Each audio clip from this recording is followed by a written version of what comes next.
नमस्कार दोस्तों, आप सभी का स्वागत है राजस्थान के करंट अफेयर्स की क्लास में, जिसमें आज हम लोग आपको रिवीजन कराएंगे राजस्थान के बजट के संदर्भ में। और राजस्थान के पुराने ग्राम विकास अधिकारी 27 दिसंबर 2021 की द्वितीय पारी में आए कुछ सवाल जो हैं वो भी राजस्थान की परीक्षा में आए हुए कुछ पुराने सवाल आपके सामने रखेंगे। तो चलिए शुरुआत करते हैं बिना किसी देरी के, बिना किसी वक्त गवाए। सबसे पहला सवाल राजस्थान बजट के बारे में आपके सामने है। इसमें सवाल का जवाब देना है। राजस्थान बजट के संदर्भ में सत्य कथन आपको बताना है, इनमें से कौन सा सत्य कथन है और कौन सा सत्य कथन नहीं है। तो ज़रा बताने की कोशिश करिए, क्या आप लोग बता पाएंगे इनमें से कौन सा सही है और कौन सा सही। 2012-13 में राज्य का पहला जेंडर बजट प्रस्तुत किया गया, ये बात सही है। अशोक गहलोत जी ने ही पहला जेंडर बजट जो है वो राज्य में प्रस्तुत किया था। इसके बाद है 2021-22 में राज्य का पहला पेपरलेस बजट भी प्रस्तुत किया गया। और 2022-23 राज्य का पहला कृषि, पहले जेंडर जेंडर उसके बाद में पेपरलेस और उसके बाद में पहला एग्रीकल्चर, जेपीए याद कर लो बस आप तो। और ये तीनों की तीनों काम किसके द्वारा किए गए राजस्थान में? अशोक गहलोत जी जो हैं, अशोक गहलोत जी उनके द्वारा किए गए, जिन्होंने 3 तारीख जो है, 3 तारीख को, 3 मई को, ध्यान रखना 3 मई को राजस्थान के मुख्यमंत्री का जन्म दिवस आता है। तो ये सभी कथन जो है वो आपके सही हैं इसमें। चलिए इसके बाद अगला सवाल है मेरे मित्रों, शहरी क्षेत्रों में रोजगार प्रदान करने के लिए इंदिरा गांधी शहरी रोजगार योजना शुरू की जाएगी। इसके तहत 100 दिन का रोजगार दिया जाएगा। इसके लिए प्रतिवर्ष कितने करोड़ रुपए की राशि सरकार खर्च करने वाली है? तो इस पर ध्यान देना। शहरी क्षेत्रों में 100 दिन का रोजगार सृजन के लिए इंदिरा गांधी शहरी रोजगार योजना शुरू की जाएगी। इम्पोर्टेंट बात यह है, शहरों के लिए है, गाँव के लिए नहीं है। और इसमें 100 दिन के रोजगार सृजन के लिए 800 करोड़ रुपए की राशि जो है वो सरकार खर्च करने वाली है। 800 करोड़ रुपए की राशि जो है वो सरकार इसमें खर्च करने वाली है। चलिए इसके बाद अगला सवाल देखिए क्या है। ग्रामीण क्षेत्रों में महात्मा गांधी नरेगा योजना में 100 दिवस के स्थान पर अब कितने दिवस का रोजगार प्रदान किया जाएगा? इस महात्मा गांधी मनरेगा योजना की शुरुआत आपको पता होगा वर्ष 2006 से ही की गई थी। यानी 2005 में मनरेगा कानून जो है वो आया था, उसके बाद में 2006 से इसकी शुरुआत कर दी गई थी मनमोहन सिंह जी के समय। तो ग्रामीण क्षेत्रों में 100 दिवस के रोजगार के स्थान पर अब 125 दिवस का रोजगार जो है वो इस योजना के तहत क्या किया जाएगा? प्रदान किया जाएगा। यानी ये है बजट घोषणा में की गई है। ये घोषणा किस में की गई है? बजट में की गई है। और बजट में 100 दिवस के स्थान पर 125 दिवस का रोजगार उपलब्ध करवाने की बात कही है। चिरंजीवी योजना के अंतर्गत प्रति परिवार सालाना 5 लाख रुपए की चिकित्सा बीमा राशि को बढ़ाकर अब कितना कर दिया गया है, यह आपको बताना है। तो यह राशि जो है वो लागू होगी इसी अगले वर्ष से। तो यहाँ पर ध्यान रखना, 5 लाख रुपए के स्थान पर अब राजस्थान में कितने लाख रुपए कर दिए? इसमें 10 लाख रुपए की राशि कर दी गई है। तो इसका सही जवाब जो है वो डी ऑप्शन होगा, यानी 10 लाख रुपए की राशि इसमें सरकार के द्वारा कर दी गई है, जो है वो बीमा की राशि। चलिए इसके बाद में नेक्स्ट सवाल जरा देखते हैं क्या है। राज्य में केंद्रीय कॉलेज कहाँ खोले जाने की घोषणा बजट में की गई है? तो राजस्थान के जोधपुर में केंद्रीय कॉलेज जो है वो खोला जाएगा, ये घोषणा बजट में की गई है। और जोधपुर आजकल खूब चर्चा में है। ठीक है, इस प्रकार चर्चा में है क्योंकि यहाँ पर सांप्रदायिक दंगे जो है वो होने की वजह से जोधपुर और राजस्थान का भीलवाड़ा और करौली, राजस्थान के 3 जगह जो हैं वो जोधपुर, इसके अलावा भीलवाड़ा में कोई ज़्यादा बड़ी घटना हुई नहीं, भीलवाड़ा और इसके अलावा करौली, ये 2 जगह करौली और जोधपुर तो खूब चर्चा में रहे हैं। ये सांप्रदायिक दंगों की वजह से चर्चा में आ गए। तो चलिए इसके बाद आगे बात करते हैं। अगला सवाल है, पालनहार योजना में मिलने वाली राशि को 1500 रुपये से बढ़ाकर कितनी कर दी गई है? पालनहार योजना में जो राशि मिलती है मेरे मित्रों, किसी बच्चे के पालन पोषण के लिए उसके अनाथ हो जाने के बाद उस राशि को 1500 रुपये से बढ़ाकर अब कितना कर दिया गया है? तो 1500 रुपये के स्थान पर अब उसे 2500 रुपये प्रदान किए जाएंगे। तो 1500 के स्थान पर कितने? 2500 रुपये इस योजना के तहत, पालनहार योजना के तहत प्रदान किए जाएंगे। पहले 1500 दिए जाते थे, अब आगे से 2500 रुपये दिए जाएंगे। कितनी राशि से ईडब्ल्यूएस विकास कोष का गठन किया जाएगा? सरकार ने कहा ईडब्ल्यूएस जो है इनके विकास के लिए हम एक विकास कोष का गठन करेंगे। कितनी राशि से इस विकास कोष का गठन किया जाएगा? तो उस पर 100 करोड़ रुपए सरकार जो है वो खर्च करने वाली है। लेकिन करेगी कितना ये तो जानते हैं हम लोग, लेकिन 100 करोड़ रुपए का इन्होंने बजट में क्या किया है? ऐलान किया कि ईडब्ल्यूएस के विकास के लिए विकास कोष का गठन किया जाएगा 100 करोड़ रुपए की राशि से। इसके बाद है, बाबा साहब आमटे दिव्यांग अस्पताल कहाँ खोला जाएगा? राजस्थान में बाबा आमटे दिव्यांग अस्पताल राजस्थान के जयपुर में खोला जाएगा। दिव्यांग अस्पताल कहाँ पर खोला जाएगा? राजस्थान के जयपुर में बाबा साहब आमटे दिव्यांग अस्पताल खोले जाने की घोषणा की गई है। चलिए इसके बाद नेक्स्ट सवाल जरा देखिए क्या है। नेक्स्ट सवाल आपके सामने है, बाजरे का सेंटर ऑफ एक्सीलेंसी कहाँ पर शुरू किए जाने की घोषणा की गई है। बाजरे के एक्सीलेंसी सेंटर कहाँ पर खोला जाएगा, तो राजस्थान के जोधपुर में बाजरे के लिए जो है वो एक्सीलेंसी सेंटर की स्थापना की जाएगी। दो है, एक तो है प्रोसेसिंग यूनिट, बाजरे के लिए प्रोसेसिंग यूनिट कहाँ खोली जाएगी, और एक है एक्सीलेंसी सेंटर। तो एक्सीलेंसी सेंटर जो है वो आपके जोधपुर में खोला जाना प्रस्तावित किया गया है इस बार के बजट में। चलिए इसके बाद अगला सवाल है, बागड़ टूरिस्ट सर्किट कहाँ विकसित किया जाएगा। बागड़ टूरिस्ट के लिए खास तौर पर घोषणा की गई है बजट में इस बार। तो बजट में पिछले बारे में ढूंढाड़ सर्किट के बारे में, गोडवाड़ सर्किट के बारे में चर्चा की गई थी, इस बार बागड़ सर्किट के बारे में चर्चा की गई। और ये बागड़ सर्किट जो वो मेरे मित्रों बांसवाड़ा और डूंगरपुर जो जिले हैं आपके, कौन कौन से, डूंगरपुर और बांसवाड़ा जिलों में इसको क्या किया जाएगा, शुरू किया जाएगा। तो डूंगरपुर, एक तो आपको कौन सा ध्यान रखना है, डूंगरपुर का ध्यान रखना है, डूंगरपुर का, और इसके अलावा कौन सा है, बांसवाड़ा। इन दोनों जिलों में जो है वो इसकी शुरुआत की जाएगी। बांसवाड़ा और डूंगरपुर जिले जो हैं इन दोनों को यहाँ पर क्या किया जाएगा, बागड़ सर्किट जो है वो इसकी शुरुआत यहाँ पर की जाएगी। चलिए इसके बाद अगला सवाल है, बजट में घोषणा जो की गई वो सब पढ़ा रहा हूँ। 1000 करोड़ की लागत से 383 वर्ग किलोमीटर क्षेत्रफल में पेट्रोकेमिकल इन्वेस्टमेंट रीजन कहाँ बनेगा। पेट्रोकेमिकल इन्वेस्टमेंट रीजन राजस्थान में जो है वो 1000 करोड़ रुपए की राशि से कहाँ खोले जाने की प्रस्तावना जो है, या फिर को कहाँ खोले जाने का प्रस्ताव जो है वो बजट में दिया गया है सरकार के द्वारा।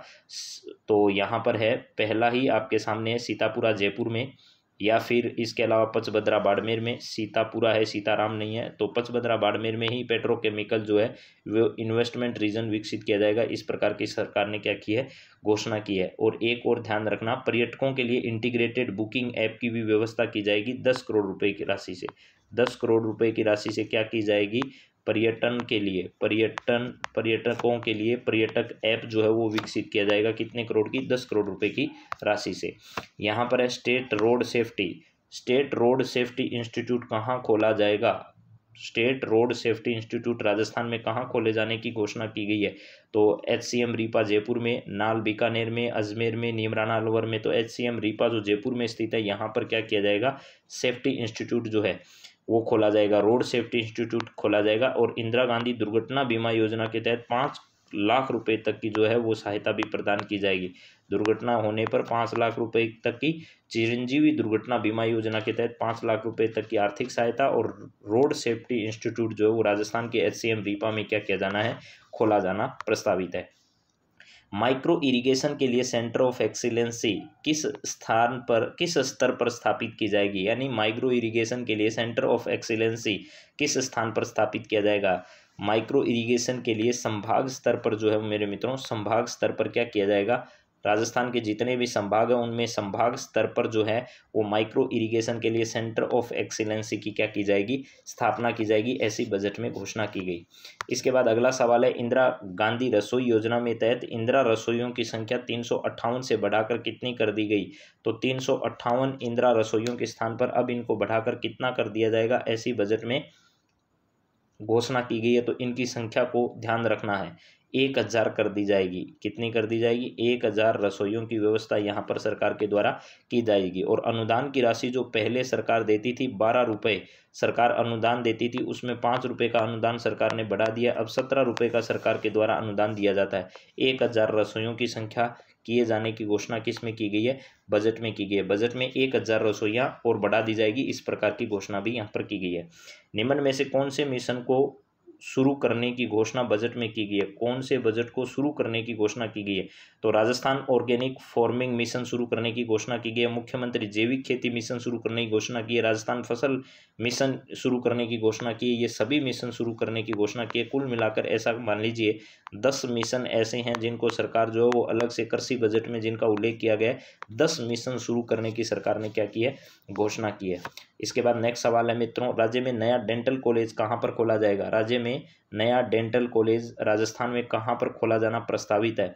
तो राजस्थान के जोधपुर में जो है वो नया डेंटल कॉलेज जो है वो क्या किया जाएगा, खोला जाएगा। डेंटल कॉलेज राजस्थान में कहाँ पर खोला जाएगा, एक तो है सेंट्रल कॉलेज, ठीक है, केंद्रीय कॉलेज, एक क्या है, केंद्रीय कॉलेज। ये केंद्रीय कॉलेज भी कहाँ खोला जाएगा, तो जोधपुर में खोला जाएगा। और इसके अलावा नया डेंटल कॉलेज जो है वो भी कहाँ पर खोला जाना प्रस्तावित है, तो जोधपुर में प्रस्तावित है। 1 लाख किसानों को सोलर पंप हेतु कितना प्रतिशत अनुदान दिया जाएगा। जो हमारे यहाँ पर विभिन्न योजनाएं चलती है, ठीक उसी प्रकार की कुसुम जो योजना आपने पढ़ी होगी, कुसुम योजना भी इसी प्रकार की योजना है। अब किसानों को कुसुम योजना की तरह सोलर पंप प्रदान करने हेतु कितना प्रतिशत अनुदान राशि जो है वो प्रदान की जाएगी। 1 लाख किसानों को ऐसे सोलर पंप के लिए अनुदान दिया जाएगा और इसके लिए 60% का अनुदान जो है वो सरकार ने देने की घोषणा की है। चलिए इसके बाद नेक्स्ट सवाल है, जयपुर मेट्रो फेज 2 का विस्तार कहाँ से कहाँ तक किया जाएगा। अब देखिएगा फेज फर्स्ट जो है उस फेज फर्स्ट में ही एक तो पहला ए तो पूरा हो चुका है, अब है बी मिशन कहाँ से कहाँ होगा, प्लस उसके बाद सेकंड जो उसकी अभी हाँ ना नहीं है।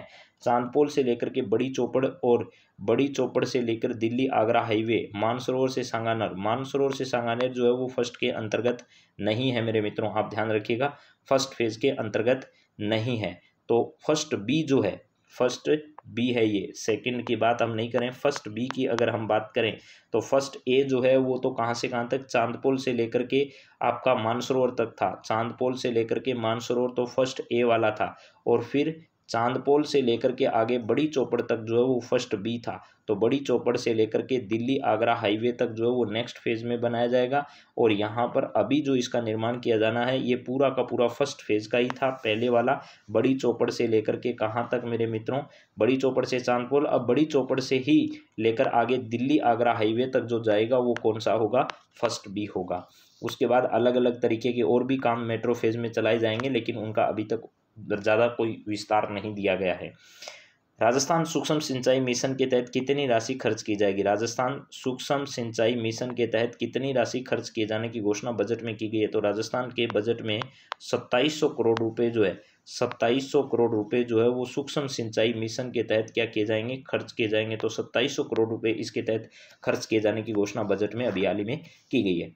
इसके बाद में यहाँ पर आपको सवाल दे रखा है कि एयरपोर्ट अथॉरिटी ऑफ इंडिया की उड़ान प्रशिक्षण संगठन नीति के तहत राज्य में एक नई फ्लाइंग ट्रेनिंग एकेडमी कहाँ पर खोले जाने की घोषणा की गई है अभी हाल ही में। तो यहाँ पर है एयरपोर्ट अथॉरिटी ऑफ इंडिया की उड़ान प्रशिक्षण संगठन नीति के तहत राज्य में कहाँ पर नई फ्लाइंग ट्रेनिंग एकेडमी खोली जाएगी। ये करंट अफेयर से रिलेटेड सवाल भी मैंने इसके साथ डाल दिए हैं कुछ। तो यह ट्रेनिंग एकेडमी राजस्थान के किशनगढ़ अजमेर में क्या की जाएगी, स्थापित की जाने की घोषणा की गई है अभी हाल ही में। तो एयरपोर्ट अथॉरिटी ऑफ इंडिया की उड़ान प्रशिक्षण संगठन नीति के तहत राज्य में flying training academy Kishangarh Ajmer में क्या की जाएगी, स्थापित की जाएगी। इसके बाद अगला सवाल है मित्रों, मुख्य सचिव ने राजस्व विभाग के कर्मचारियों को राज्य में विभिन्न फसलों की गिरदावरी और सर्वेक्षण का कार्य करने हेतु एक मोबाइल ऐप का उपयोग करने के निर्देश जारी किए। वह मोबाइल ऐप कौन सा है। तो उषा शर्मा ने अभी थोड़े दिन पहले ही आपको पता होगा ये कहा था कि पटवारी जो है उनको प्रशिक्षण प्रदान किए जाए। उषा शर्मा जी ने ये कहा था कि इनको प्रशिक्षण प्रदान किया जाए और जो गिरदावरी है वो ऑनलाइन की जाए। तो मुख्य सचिव की ये घोषणा जो है वो धारा ऐप जो है उस धारा ऐप से करने के बारे में क्या किया गया था, घोषणा की गई थी कि धारा ऐप के माध्यम से इनको प्रशिक्षण प्रदान किया जाए और फिर इस प्रकार ये किया जाए। अगला सवाल है, राजस्थान की किस महिला हेड कांस्टेबल ने महिला शक्ति आत्मरक्षा केंद्र की स्थापना की है। महिला शक्ति आत्मरक्षा यानी आत्मरक्षा के लिए प्रशिक्षण प्रदान करने और लोगों को आगे आने के लिए, लड़कियों का मनोबल बढ़ाने के लिए इस प्रकार के केंद्र की स्थापना जो है वो किसके द्वारा की गई है। तो स्वाति राठौड़ नहीं है, शारदा है मेरे दोस्तों। क्या है, शारदा पूनिया जो है इसके द्वारा इस प्रकार की क्या की गई है, घोषणा की गई है। शारदा पूनिया जो है इसके द्वारा अभी हाल ही में शारदा पूनिया के द्वारा इस प्रकार की आत्मरक्षा एकेडमी जो है उसको खोली जानी प्रस्तावित की गई है या उसकी स्थापना कर दी गई है। राजस्थान की किस महिला हेड कांस्टेबल ने महिला शक्ति आत्मरक्षा केंद्र की स्थापना की है। तो शारदा जो है पूनिया उसके द्वारा इसकी स्थापना की गई है। इसके बाद है, निदेशालय साक्षरता व सतत शिक्षा राजस्थान के माध्यम से सरकार ने राजस्व राज्य में किस पर महात्मा गांधी पुस्तकालय एवं वाचनालय शुरू करने के निर्देश जारी किए हैं। राजस्थान के निदेशालय साक्षरता व सतत शिक्षा राजस्थान के माध्यम से सरकार ने राज्य में किस पर महात्मा गांधी पुस्तकालय व वाचनालय शुरू करने, यानी कौन से स्तर पर, राज्य के किस स्तर पर, राज्य के किस स्तर पर है, ये सीधा सवाल है, आपको सीधा सपाट बात करनी है।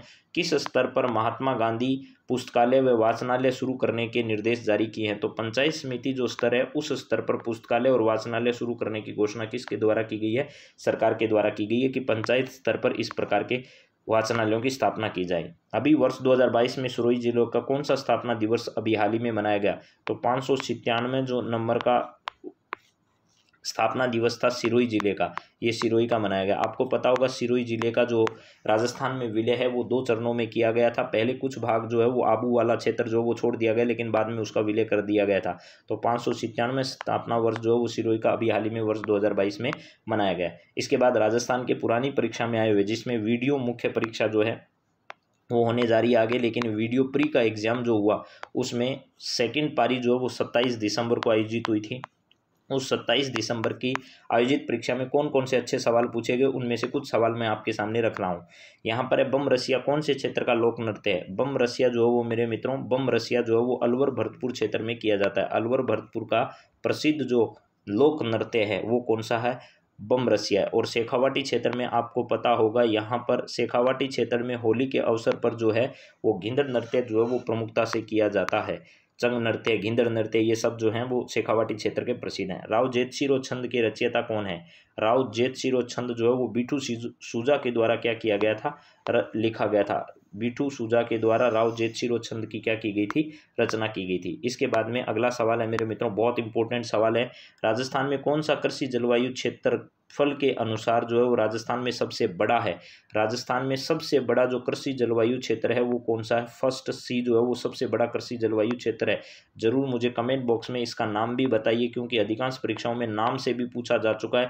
ये परीक्षा है जिसमें नाम नहीं पूछा, उसने first A B C second ऐसे पूछ लिए, लेकिन कृषि जलवायु जो है उसके आधार पर राजस्थान के कृषि जलवायु क्षेत्र अलग अलग हैं। उनमें से फर्स्ट सी जो वो सबसे बड़ा है। आप इसका क्या बताइएगा? नाम जरूर बताइए, और आप सबसे छोटा भी जरूर बताइए। सबसे छोटा कृषि जलवायु क्षेत्र कौन सा है उसका नाम भी कमेंट बॉक्स में जरूर बताने की कोशिश करिए। ये हुबहू सवाल जो आया वो मैंने आपके सामने बताया है। चलिए इसके बाद अगला सवाल जरा देखिए कौन सा है।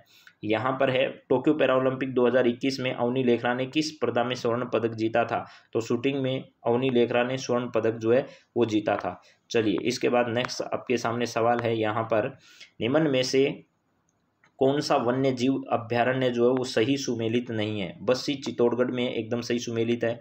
टोडगढ़, रावली, पाली, अजमेर और राजसमंद में सही है आपके सामने ये तो। इसके बाद जो है वो आपका है फुलवारी की नाल उदयपुर में, लेकिन बंद बारेठा अलवर में नहीं है। बंद बारेठा कहाँ पर है मेरे मित्रों? भरतपुर में। पहली नज़र में आप इस बात को पकड़ पाओ ये बहुत मुश्किल है, लेकिन आप बार बार सवालों को पढ़ेंगे तो आपकी निगाहों में सवाल आराम से आ जाएंगे। गेब सागर झील डूंगरपुर में स्थित है, जिसके किनारे पर जो वो कालीबाई की जो पनोरमा है वो स्थापित की गई है, यानी उनके सम्मान में स्मृति में एक संग्रहालय या फिर वहाँ पर एक प्रतिमा स्थापित की गई है। हेमावास बांध जो वो हेमावास बांध कहाँ पर है? पाली में है, ये बात भी आप लोग जानते हैं। कडाना बांध जो है वो बांसवाड़ा में स्थित है, ये भी बांध जानते हैं। तालाब शाही बहुत इंपॉर्टेंट है, अलग अलग परीक्षाओं में सिंगल सवाल के रूप में भी पूछा जा चुका है, ये धौलपुर में है। तो यह आपका सुमेलित हो गया है मेरे मित्रों। तो पहले में कितना आएगा? पहले में आएगा 3, और दूसरे में कितना आएगा? दूसरे में आएगा 4, और फिर तीसरे में आएगा 2, फिर चौथे में आएगा 1। तो 3, 4, 2, 1 जो है वो इसका राइट आंसर होगा। इसके बाद अगला है, निम्न में से कौन सा नस्ल पशुधन सही सुमेलित नहीं है? बारबरी बकरी होती है, एकदम सही है। चनोथर भेड़, लोही भैंस, कांकरेज गोवंश, तो लोही भैंस नहीं होती है। चनोथर भेड़ होती है, बरबरी बकरी होती है, कांकरेज गोवंश होता है, लेकिन लोही जो है वो आपकी भैंस नहीं होती है। इसके बाद में है, राजस्थान में किसानों हेतु कृषि में आसानी के लिए कृषक कल्याण कोष का गठन कब किया गया यह बताना है। तो 16 दिसंबर 2019 जो है इसको क्या किया गया था? कृषक कल्याण कोष का गठन किया गया था 16 दिसंबर 2019 को। तो राजस्थान में कोई भी योजना है तो आप मुख्यतः ध्यान रखिएगा 16 तारीख, 16 दिसंबर, 17 दिसंबर, 18 दिसंबर, 19 दिसंबर, या तो ये मिलेगी या फिर कोई डेट मिलेगी तो 20 अगस्त की मिलेगी, 20 अगस्त को। तो इन सब डेट पर आप अपने निगाह जरूर बनाकर रखिए। 16, 17, 18 और 19 ये तारीख तो है दिसंबर महीने की। ये कौन से हैं? दिसंबर महीने की। या फिर 20 अगस्त की तारीख जो वो परीक्षा की दृष्टि से, क्योंकि ज़्यादातर राजस्थान में जो योजना शुरू की गई है वो इन डेट्स को शुरू की गई है। 18 तारीख और 17 तारीख के शपथ ग्रहण की वजह से राजस्थान के मुख्यमंत्री ने शपथ ग्रहण किया था, तो ये दिन जो है वो इनको आगे पीछे करके जो है वो अपने 2 साल 3 साल पूरे होने की खुशी के अवसर पर प्रोग्राम करते हैं। और 20 अगस्त को आपको पता ही होगा। इसके अलावा इंदिरा गांधी की जयंती कब मनाई जाती है उस दिन भी आप लोग जरूर ध्यान रखिएगा। 16 दिसंबर 2019 के दिन राजस्थान में इस योजना की शुरुआत की गई। स्वस्थ धरा खेत हरा, स्वस्थ धरा खेत हरा, ये है किससे संबंधित है? परंपरागत कृषि किसान योजना का, मृदा स्वास्थ्य कार्ड योजना का, कृषि वानिकी पर उप मिशन का, प्रधानमंत्री कृषि सिंचाई योजना का। तो यह मृदा स्वास्थ्य कार्ड जो राजस्थान के गंगानगर से शुरू किया गया था उसका ये क्या है? टैगलाइन है। मृदा स्वास्थ्य कार्ड योजना की टैगलाइन है स्वस्थ धरा खेत हरा। स्वस्थ धरा खेत हरा जो है वो इसकी क्या है? टैगलाइन है। इसके बाद में 10वां प्रश्न है, डामोर जनजाति अधिकतर कहाँ पाई जाती है? तो राजस्थान में डामोर जनजाति आपको पता होगा कि कौन सा क्षेत्र डामोर जाति के लिए सबसे प्रसिद्ध है? क्या कोटा और बारां है? नहीं। भीलवाड़ा है क्या? डूंगरपुर बांसवाड़ा है क्या? प्रतापगढ़ है? तो डामोर जनजाति सबसे ज़्यादा राजस्थान के डूंगरपुर और बांसवाड़ा जो जिले हैं यहाँ पर क्या करती है? निवास करती है। ज़्यादातर प्रजातियाँ यहीं पर, जातियाँ जो है डामोर जनजाति यहीं पर निवास करती है। तो मेरे मित्रों, आप सबके सामने मैंने ये एक सवाल, कुछ राजस्थान करंट अफेयर्स से रिलेटेड भी कुछ सवाल लिए, कुछ बजट के सवाल लिए, कुछ पुराने परीक्षा में आए हुए सवाल जो हैं वो लिए हैं। ये सेकंड पारी का पूरा पेपर जो है वो आपके सामने नहीं रखा, जीके के सारे सवाल नहीं, 10 ही सवाल आज लिए हैं। बाकी सारे जो बचे हुए सवाल हैं 15-20 और सवाल बचे हैं, वो भी जीके के सवाल अगले कड़ी में आपके सामने आ जाएंगे। तो आप सभी का बहुत बहुत धन्यवाद। जय हिंद, जय भारत।